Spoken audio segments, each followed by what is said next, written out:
हल्द्वानी नगर निगम ने जिले की 12 संस्थाओं को कूड़े के निस्तारण के लिए दिए जाने वाले धनराशि न मिलने पर नोटिस जारी किया है।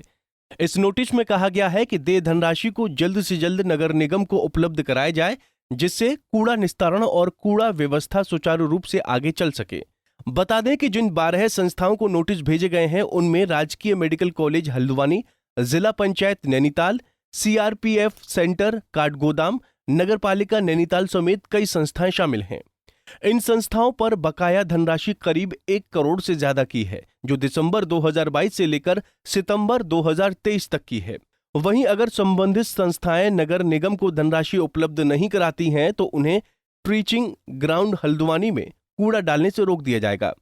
नगर निगम अधिकारियों के मुताबिक हल्द्वानी के ट्रीचिंग ग्राउंड में कूड़ा निस्तारण को लेकर नगर निगम एनटीपीसी से नॉन बॉन्डिंग एमओयू करने जा रहा है, जिसमें एनटीपीसी अपने सीआरएस फंड से कूड़ा निस्तारण का प्लांट लगाएगी, जिसको लेकर एनटीपीसी ने हामी भी भर दी है।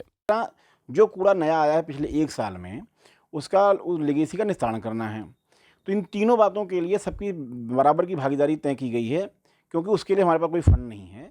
तो हमने जो हमारा 376 के आसपास का हमारा लेगेसी निस्तारण का पहले टेंडर हुआ था, उसके हिसाब से वो रेट निकाला, और जो बाहर सड़कों के किनारे कूड़ा पड़ा हुआ है उसको अंदर शिफ्ट करने का हमने रेट निकाला।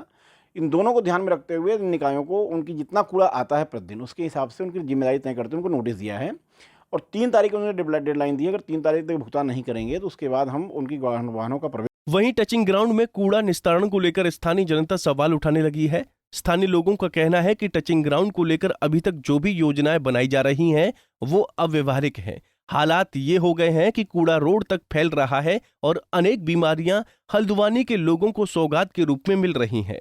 हल्द्वानी के गोलापार स्थित टचिंग ग्राउंड में रोजाना 450 मीट्रिक टन कूड़ा डाला जा रहा है।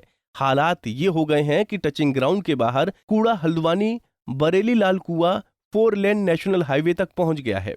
ये 400 मीट्रिक टन करीब कूड़ा वहाँ रोज़ पड़ता है, लेकिन जैसे मुख्यमंत्री जी का बहुत ड्रीम प्रोजेक्ट था, पिछले दिनों उन्होंने बहुत उसका उद्घाटन भी किया था, लेकिन मैं समझता हूँ कि कहीं न कहीं उसका जो वेस्ट मैनेजमेंट है वो नहीं हो पा रहा है। आप देखा हो कूड़ा मेन रोड तक आ चुका है, तो पहले व्यावहारिक योजनाएं बनाई गई हैं, इस पर अधिकारियों की अकाउंटेबिलिटी काउंट होनी चाहिए कि भाई जो ये योजनाएं बना रहे हैं ऐसे अव्यवहारिक योजनाएं क्यों बना रहे हैं, बताओ। व्यावहारिक योजना होनी चाहिए। 400 मीट्रिक टन कूड़ा पड़ रहा है तो उसके लिए पहले सॉलिड व्यवस्था बनानी चाहिए। मैं तो माननीय मुख्यमंत्री से निवेदन करूंगा कि इस पर तुरंत कार्रवाई होनी चाहिए, इसके लिए जिम्मेदार अधिकारियों पर कड़ी कार्रवाई। देखिए, टंचिंग ग्राउंड की अगर बात करें, ये समस्या आज की नहीं है।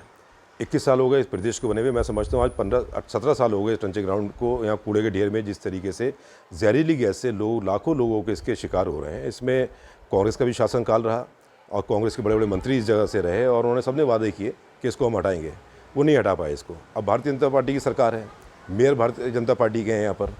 जब भाजपा की सरकार होती है तो कांग्रेस पार्टी आंदोलन करती है, जब कांग्रेस की सरकार होती है तो भाजपा आंदोलन करती है। तो ये इसमें कहीं ना कहीं मैं समझता हूँ इसमें एक आम नागरिक और वो इससे जूझ रहा है। और इस एक तरफ जहां नगर निगम ने 12 संस्थाओं को बकाये का नोटिस थमाया है, तो दूसरी ओर हल्द्वानी टचिंग ग्राउंड में लगातार फैल रहे कूड़े को डीएम ने नाराजगी जाहिर करते हुए सिटी मजिस्ट्रेट के द्वारा नगर निगम को नोटिस देने के निर्देश दिए हैं। इसके साथ ही नगर निगम को कूड़ा हटाने को लेकर 5 दिन का अल्टीमेटम भी दिया गया है। जो हाईवे पर ट्रेंचिंग ग्राउंड का कूड़ा पड़ा हुआ है, नगर निगम को उस बीच में निर्देशित किया गया था कि उसको वो हटवाएंगे, वहाँ से हाईवे को क्लियर करेंगे। दुर्घटनाओं का खतरा भी उसकी वजह से उत्पन्न हो रहा है। नगर निगम के द्वारा इसमें काफ़ी धीमी गति से काम किया जा रहा था, जिसको लेकर कुछ शिकायतें प्राप्त हुई। इसके क्रम में एक नोटिस नगर निगम को निर्गत करने के निर्देश सिटी मजिस्ट्रेट को दिए हैं और नगर निगम को 5 दिन का समय दिया है इसको पूरा हाईवे से हटाने के लिए। यदि 5 दिन के अंतर्गत नहीं हटाया जाता तो नोटिस के क्रम में आगे फिर हम लोग फर्दर जो है एक्शन लेंगे नगर निगम। उत्तराखंड हाईकोर्ट ने एक जनहित याचिका की सुनवाई करते हुए नगर निगम हल्द्वानी को आदेश दिए थे कि वो हाईवे पर फैले कूड़े को तत्काल हटाए। बावजूद इसके नगर निगम कूड़े को हटाने में अब तक नाकाम साबित हुआ है। इसको लेकर जहां नगर निगम ने 12 संस्थाओं को बकाया भुगतान का नोटिस थमाया है, तो उधर नैनीताल जिला अधिकारी ने नगर निगम को 5 दिन के अंदर हाईवे किनारे से कूड़ा हटाने का अल्टीमेटम दे दिया।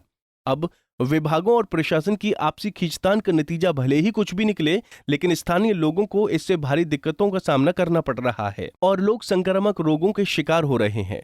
पंजाब केसरी टीवी के लिए हल्द्वानी से तारा जोशी की रिपोर्ट। हमसे जुड़े रहने के लिए हमारे YouTube चैनल को सब्सक्राइब करें और नई वीडियो की नोटिफिकेशन के लिए बेल आइकॉन को दबाएं।